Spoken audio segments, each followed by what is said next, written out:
G'day folks, my name's Damo and I work for the Wollondilly Council, and we're here at the Wollondilly Community Nursery today to do the second in our 5 workshop series, the SustainaDilly, which is all about sustainable living. And today we're going to focus on propagation of plants. We're going to look at propagation from seed and from cuttings.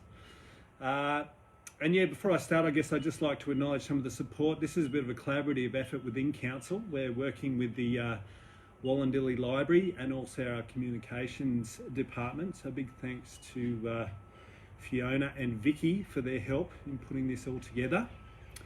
Now, the focus today will be primarily focused on native plants and propagating of native plants, but these principles can be used and adapted to growing veggies and all sorts of different plants. Now, as we go throughout the workshop, please feel free to pop any questions in the comment box down below, and I'll attempt to answer those as best I can. And if I can't, I can definitely get back to you with an answer. But yeah, I guess, why, the first question I'd like to ask you is, why do you want to learn about propagating? Why do you want to propagate plants? Feel free to chuck your comments in the bottom there. I guess for me, the whole reason I got into propagating plants was a love of natives. And I don't know if you've been around to many nurseries, but it's pretty hard to find a good range of your local natives that you see down your local bushland. And they're often such beautiful plants with beautiful flowers. Now, the great thing about native plants is that they're hardy, they're resistant to drought and frost, and they're adapted to your local soil types.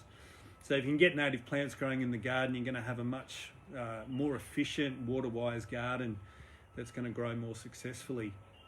I guess another thing for me when it comes to veggies, often I like to grow different types of vegetables, and over the last few years we've seen quite a substantial reduction in nurseries, especially family-run nurseries, as they get sort of taken over by the big corporates. And access to a diversity of veggie seedlings is becoming more and more limited. So that's why I started getting into propagation, and it just means then you've got a much broader range of plants that you can access. Now, when we look at propagation, generally we do propagation from seeds or from cuttings. There's a couple other techniques I'll look at a bit later. But these are the first sort of ones. And so why would we choose, say, propagating seed over propagating with cuttings or vice versa? And I guess there's a couple of key principles that we want to look at here. Now, if we're looking at having, say, propagating native plants, we want to make sure we've got healthy, resilient plants.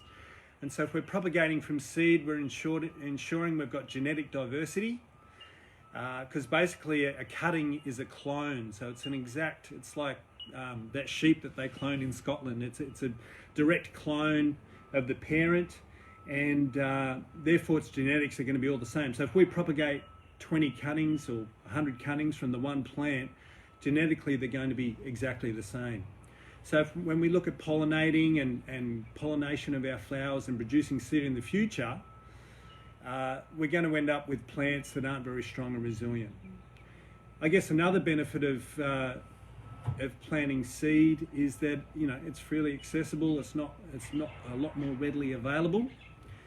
And I guess another positive thing for cuttings is that it is going to be an exact clone. So often cuttings will be done of plants. If you like a particular flower of a particular plant, then you can do a cutting of that plant and get a plant that's going to grow in very much the same sort of form and habit as the parent plant. Another key issue with cuttings, particularly if we're looking at, say, doing a cutting of a tree. Now, cuttings, they won't form a taproot. Now, with our seed, when the seed germinates, you'll get a nice taproot that forms, particularly on things like gum trees and larger trees. And if we get a cutting, it's not going to form that taproot. So what you can tend to find when we grow our cuttings up, particularly of trees, as they get taller, they start to lose their stability because they don't have that taproot that's growing down into the ground. And potentially a big wind comes, and as that tree starts to hit a certain size, that cutting may fall over. Whereas if we propagate trees from seed, we're going to get a nice healthy taproot that grows down, and that's going to really provide anchorage into the ground so that tree stays nice and upright. Okay, so seeds. Now, collecting seed is one way to go about, into natural bushlands. I should note that collecting seed from places like National Park is illegal. Removing anything from a national park is. So you need to be aware of where you're collecting seed from, but roadsides is always really good place to do.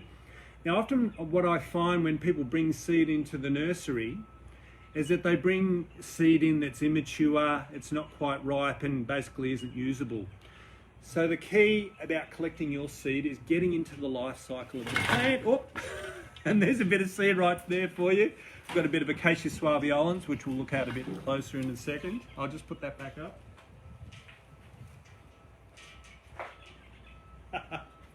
The seed's coming to me, I don't have to go to the seed, isn't that great? But yeah, the key is getting in tune with the life cycle of the plant. Now, I've got an example here of a callistemon bottle brush. This is callistemon citrinus. Now, as you can see, we've got the red flowers there. That's the first sort of cycle. Now, once those blossoms drop, you'll then get these green seed pods forming. Now the next phase from that, now often what you'll find on a branch is you'll have multiple aged bits of seeds. So from those green seeds they'll start to turn brown and start to go woody. And then they'll start to get a bit thicker as they do. And then as we go down the stem, we've got the mature seed pods there. Now those seed pods are from 2 years ago now. And that's the good thing about a bottle brush, is that they'll hold the seed pods on there for quite a long time. So the key is being able to determine when is my seed ripe, when is it ready to be picked. And often what you're looking for is a colour change. So the seed will go from that green sort of immature phase there, and it'll start to change colour, turning brown, and then going to this sort of grey colour at the bottom there. And that's how we know. And often you'll find that the green seeds start off soft, and as they mature they start to harden and become more firm. So once you know that that seed pod's nice and firm, then you know it's ready to pick. Now this time of year, spring is in the air. You can see the beautiful blue sky behind me. We had a beautiful sunny weekend. And for me, spring doesn't necessarily start on the 1st of September. It's more about seeing when things are coming into flower. And generally the first plants to come into flower in August, and 1st of August is Wollondilly. And there are our acacias. And I've got a little Acacia suaveolens here. You can see those beautiful yellow flowers. And I really do love this time of year because the wattles come into flower, to me, is the beginning of spring. But we've also got a number of other little things. We've got our little indigofera here. Now this is a native indigo. It's a little, again, it's a nitrogen fixing plant. Now this, the flowers on this have also been used as a dye, as a natural dye for clothing and that sort of stuff. But what they've noticed is, and you actually make a dye from the leaves, but depending on what time of year you collect those leaves will determine the colour of the dye. And they've found that there's 2 or 3 different types of colour that can be achieved through harvesting the leaves from the native indigo here. So that's a beautiful little plant. Again, a good companion plant for the garden because it puts nitrogen in the soil, which is great for your plants. We've also got a beautiful little vine here. This is the wonga vine, Pandaria pandarana. Often people go for a jasmine, which can become quite a bad weed out in the bush there.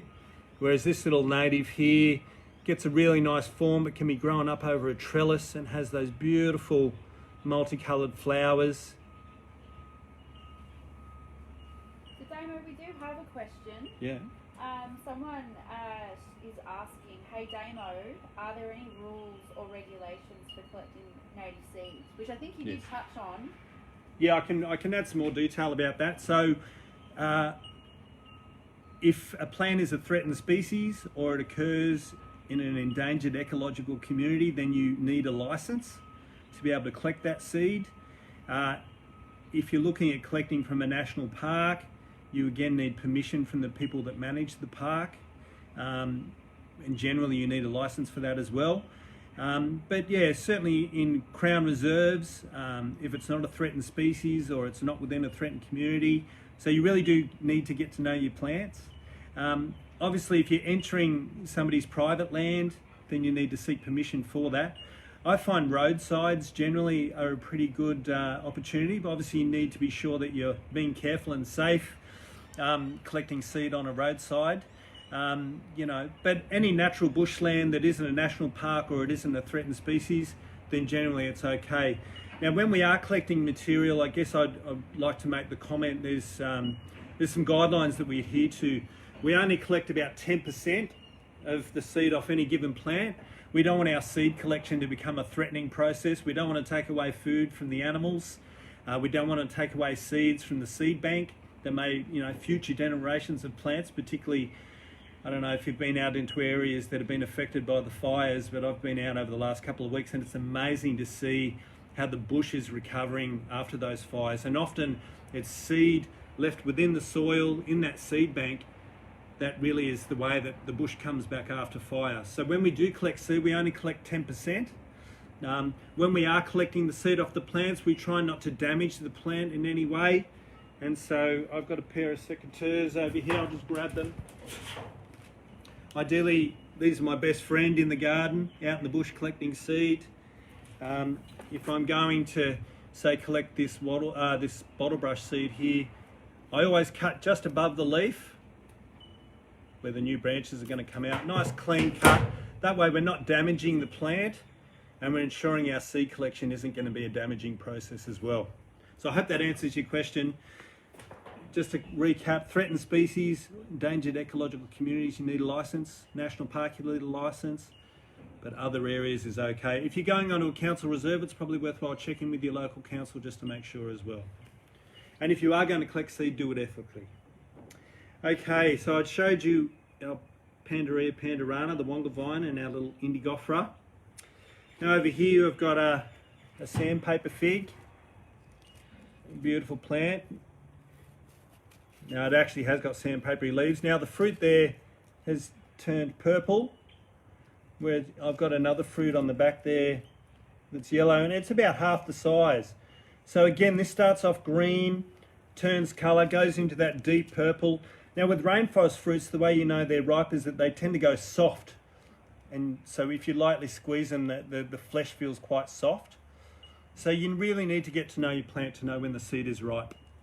So once they're soft, they've turned purple, then they're ready to harvest and ready to sow. So that's our beautiful sandpaper fig. The fig is edible. It's really one of the tastiest ones around. But again, we've got to compete with the flying foxes and the birds to try and get a few of those. And we want to make sure we leave that there for them as well. Okay. Now here I've got our good friend Banksia ericifolia. Now this one is definitely adapted for fire. It's got that thick woody cone that protects it against fire. But then when the heat of the fire comes through, those little mouths open up there. They're almost like a tawny frog mouth. Little mouths open up there and we can get our seed. So I've got a little seed here I'm going to pull out. Well, now that there is actually a divider. It's not the actual seed itself. But the little seed which just dropped down here is a little papery thing. I'm going to try and pick it up as best I can. There we go. That's the actual seed there. I need to pull back a bit. So that little triangle at the bottom, the dark triangle, that's the actual seed. Now, the way these seeds are designed is that when they drop, they fall like that. And they've got this little papery wing just on the top there. And that makes the seed spiral down. And the good thing about that, after a fire's gone through, is that seed is going to bury down into the ash. And within that ash is little chemicals that help stimulate the seed to grow. And we're going to look a little bit more at smoked water and the use of that in germinating seeds a bit later. So I've got our Banksia seed there. A little bit of breeze going on. So heat. So sometimes when we collect these are quite closed, and sometimes it can be enough to just leave them in the hot sun. You can put them in a baking tray and bake them in the oven for a little bit. That'll help them open up. We've also put them on the barbie, on the grill plate, and get the barbie cranking. And direct flames onto those cones will again open those little tawny frog mouths open there, so the seeds come out. So we've got our little Banksia there. So that's about collecting material. If you're going to go out and collect, now same with cuttings, if you're going to collect cuttings, try to get cuttings off a number of different plants. As I mentioned before, cutting is a clone of the parent, so it's genetically the same. If you're going to get cuttings, try to get cuttings from a number of different plants, and that way when they flower and cross-pollinate, you're going to get that genetic diversity in there to make sure that you've got a healthy population of plants into the future. Now, sowing and propagation. So are there any questions around, collecting material, where to get it from? I've mentioned about some of the rules and regulations. Be sensible, be thoughtful, be mindful, as we do with everything in life. So let's have a look at our propagation here. Now I've got a mix here. I'll try and bring it in a bit closer so you can see. The light's not quite there, but I've got some coconut fibre on top, and then underneath I've got composted bark. Now that's got sand grit in there as well. There's not much nutrient in this. You don't really want nutrients in your potting mix for when you're sowing seed. It can be, things like compost and stuff like that can be a bit too rich, particularly for small seeds and small seedlings. So we want a fairly neutral, well composted bark. It doesn't have any nutrients in it. But the reason we're adding the coconut fibre is to add water holding capacity. Now a lot of in horticulture, they tend to use things like peat moss and sphagnum moss. Now those peats and sphagnums are formed in bogs over hundreds of years. And so therefore we're digging the, peat or sphagnum out to use in the horticulture, but it's actually an impact that could take hundreds of years to repair itself. So the great thing about coconut fibre is that it's a waste product. So we're reusing, recycling a waste product. But the Nursery Industry Association also found, when they did some tests on it, that when coconut fibre dries out, it actually is really easy to re-wet. Now what can happen with peat and sphagnum, when it dries out, it becomes water repellent. So when you water, the water just runs off. Whereas coconut fibre, even as dry as this is right now, it'll easily re-wet. Now if you're using liquid teas and liquid fertilisers and that sort of stuff, when you pour that into your mix, that liquid fertiliser is going to bind into your coconut fibre and stay there around your plant roots. So it's a good thing to put in your pots, it's a good thing to put in your garden, just around where you're planting your plants, just to help build up your water holding capacity within your soil.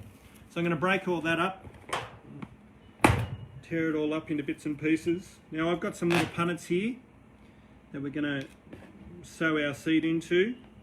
Now I've used all sorts of different pots and stuff at home, but generally you're looking for a relatively shallow pot.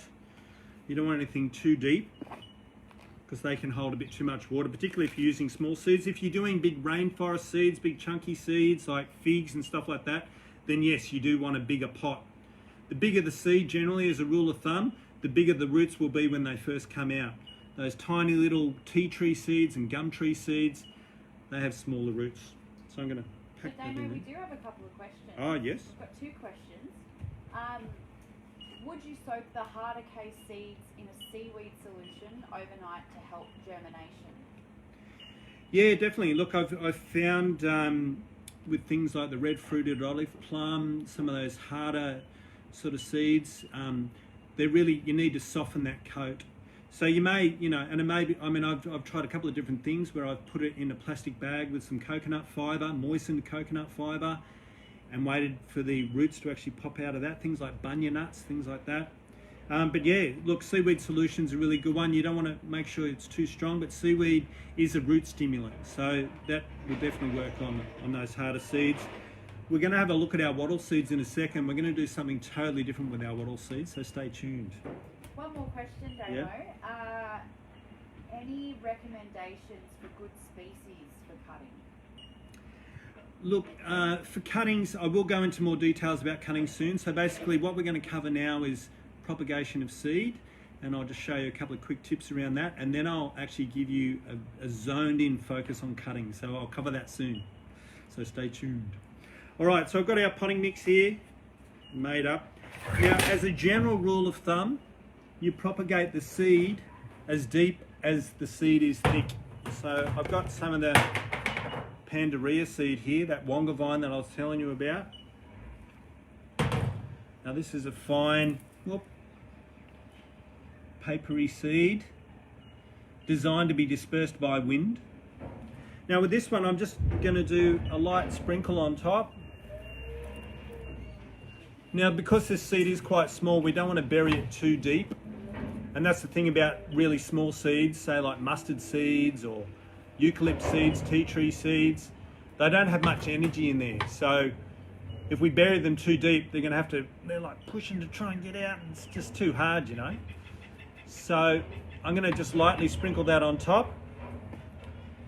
And then I'm going to get my nice, easy, and just give it a light sprinkle over the top like that. Make sure it's all covered.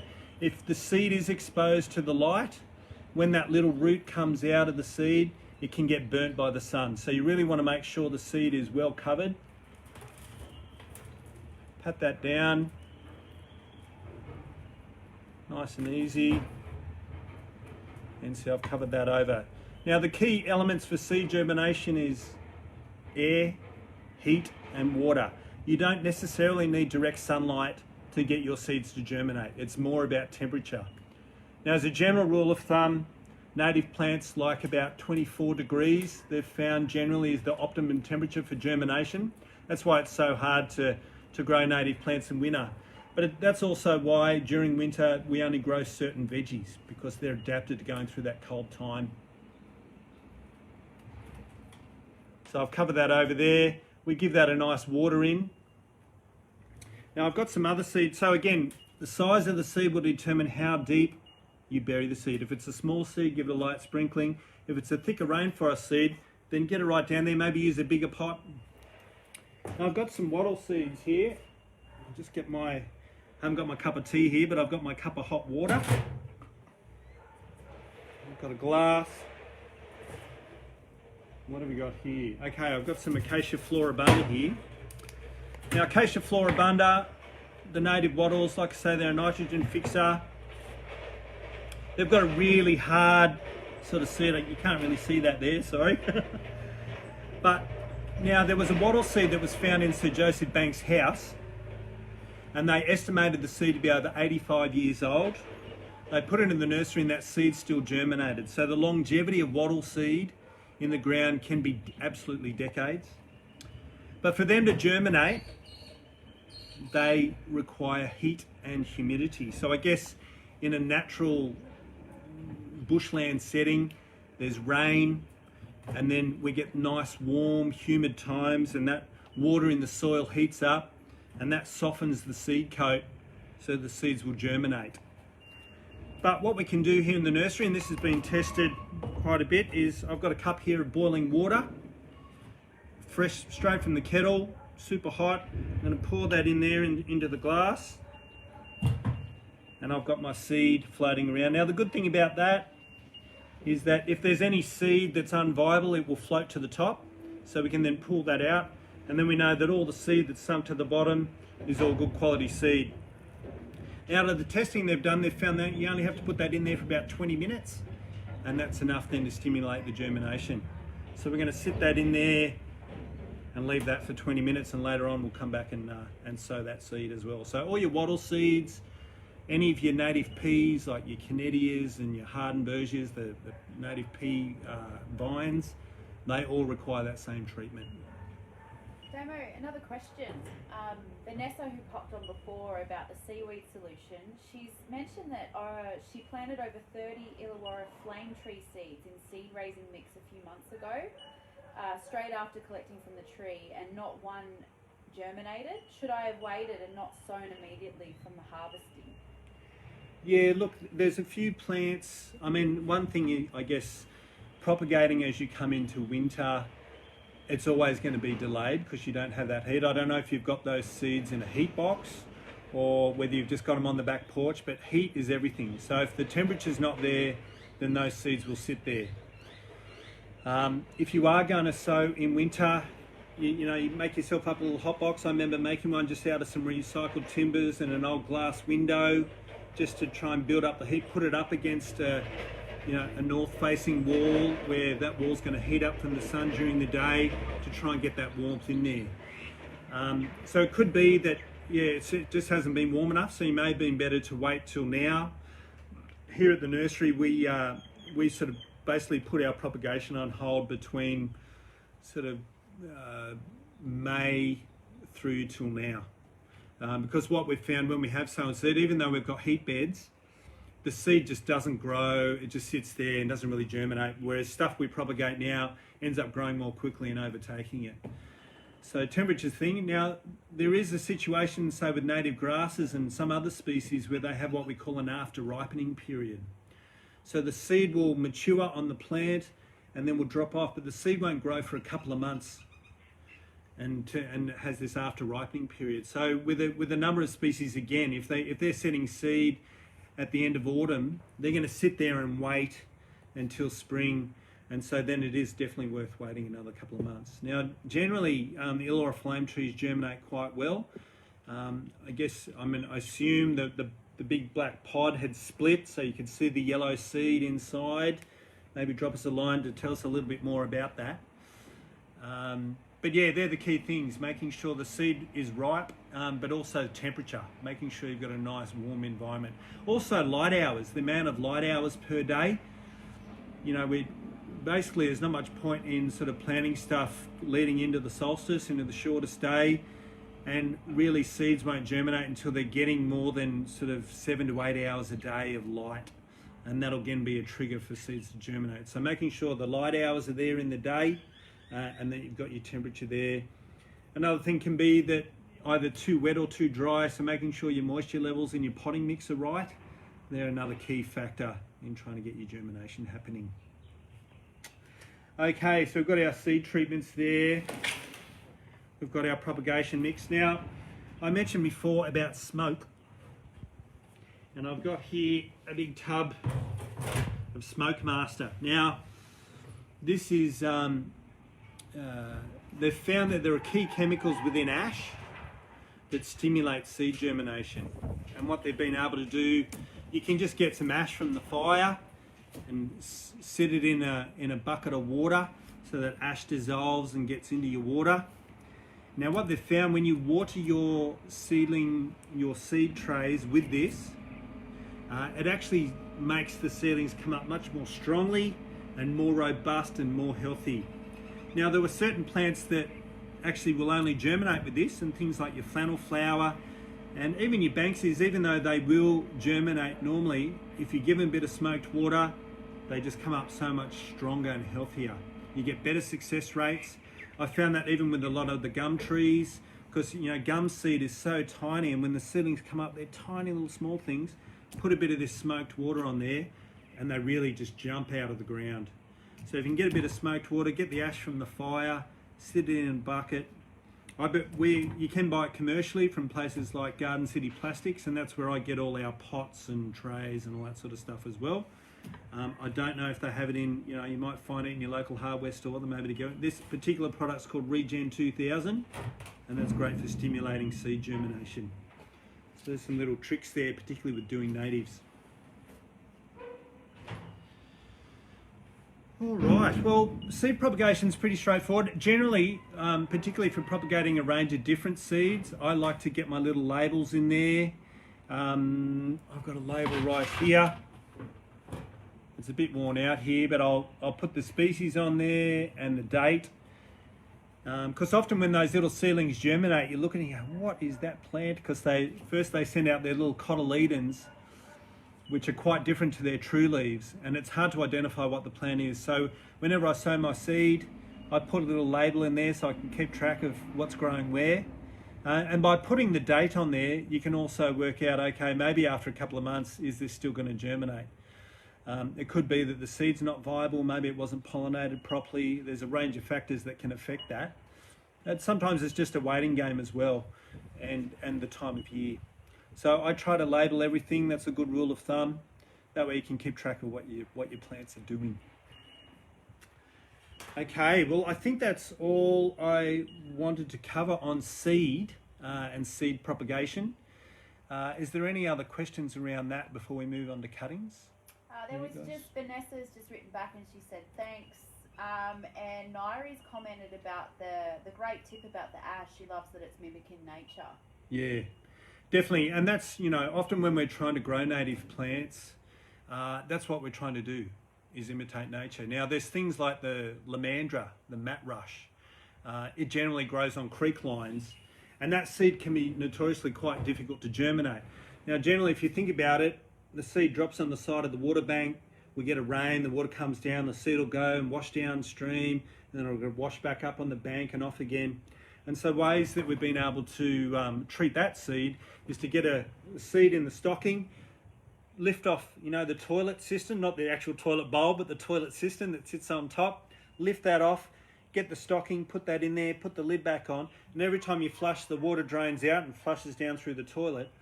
You do that a few times over the space of a week, and there's often chemicals within that seed that will stop it germinating until the conditions are right. And so by doing that, you're imitating nature. The water is leaching out those inhibitive chemicals from the seed, and then after about a week or so, when you then sow the seed, you get much better germination rates.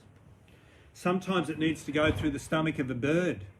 A lot of seeds, particularly things like persunias, the G-bung, they're notoriously hard to germinate. And that's because they go through the stomach of a bird, there's acid in the stomach, and that actually rots away the seed and then stimulates germination. So I know that there's a rainforest nursery up out the back of Byron Bay that's been going around for decades. And they actually used to set up a feeding station with all their rainforest seeds, and the birds would come and they'd eat the seed and then poop out the seed there, and then they'd get all this great germination there. So observing nature is really what it's all about. Looking for flowering times, looking for when the seeds are forming, looking for those colour changes, but then also looking at what sort of animals are eating those seeds and trying to then mimic those aspects in nature. So thanks for that comment, Nairi. Cheers. All right. I think that's about covered it. I mean, it's a journey. All these things are a journey. It's all about, there's no hard and fast rules. It's about getting in there and learning, observing through learning. All right.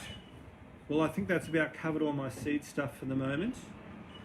I thought I'd look at cuttings now. Now, I mentioned before, sometimes plants don't set seed every year. It might be every 5 years. Sometimes plants just don't set seed because the pollinators aren't there, and we want to get a particular plant because it has a particular type of flower that we like. And so cuttings can be a way of achieving that, ensuring that we're going to get a plant that grows true to form. It's going to grow the same way that the parent plant grows. It's going to get the same sorts of flowers, and so we're going to get the type of plant that we're looking for. So over here, I've got a couple of different plants that I thought I'd show you. Now this plant here is a Xieria. See those beautiful white flowers? They've got a 3-pronged leaf. You can see that 3-pronged leaf there. Now these ones are quite hard to get by seed. Now it's a beautiful little shrub that grows to about waist high. It's an insect bush, so you can actually crush up the leaves and then the oils in there to rub on your skin as an insect repellent. It's quite good for that. Xieria smithii is this one. Where I live down in North Nowra in the Wollondilly Nature Reserve, there's a unique Xieria, and that's the only place it grows in the world. Unfortunately, the fires went through there a couple of years ago, and fingers crossed that population is going to stay alive. But that can be another reason. If you've found a rare plant, you've gone through the process of getting your license, it can be a great way to conserve that plant. And I know that with the Wollomai pine, they've been quite successful in doing cuttings of that plant to try and actually conserve those species into the future. So I've got the Xieria smithii there. Another great ground cover plant I've got here. Beautiful purple flowers. This is the Scaevola, the fan flower. And again, it's a hard one to get seeds from. And I'll do a quick demonstration on how to do cuttings from this. I'll just move my Xieria out the way here. So I've got some nice thin, sometimes I find secateurs are a bit too chunky. Secateurs are good for snipping larger branches. Now with this, we're going to do what we call soft tip cuttings. So we've got the soft, flexible growth. Now, often in spring, not quite yet, but in a month or two's time, particularly after flowering, often you don't want to take cuttings from a plant when they're in full flower because they're putting all that energy into flowering. You want to wait until they start sending out that new growth, that new soft leaves. Often they start off red and turn green. Now I'm going to take a little snip here. Now when I'm taking my cutting, I want to make sure that I cut just above the leaf, so the branch comes up, all the little leaves are coming out. You want to cut just above where the leaf is coming out of the stem. So I'm just going to...